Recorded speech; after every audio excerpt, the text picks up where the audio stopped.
अस्सलाम वालेकुम बिस्मिल्लाहिर्रहमानिर्रहीम।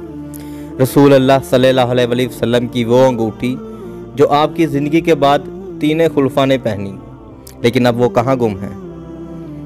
हज़रत अब्दुल्ला बिन उमर रज़ियल्लाहु अन्हु से रिवायत है कि रसूल अल्लाह सल्लल्लाहु अलैहि वसल्लम ने सोने या चांदी की अंगूठी बनाई, उसके नगीने को हथेली पर रखा और उस पर मोहम्मद रसूल अल्लाह के अल्फाज खुदाए। फिर दूसरे लोगों ने भी देखो देखी इसी तरह की अंगूठियाँ बनवा ली। जब आ हज़रत सल्लल्लाहु अलैहि वसल्लम ने देखा कि कुछ सहाबा ने भी इसी तरह की अंगूठियाँ बनवा ली हैं, तो आपने इसे फेंक दिया और फरमाया कि अब मैं इसे कभी नहीं पहनूंगा।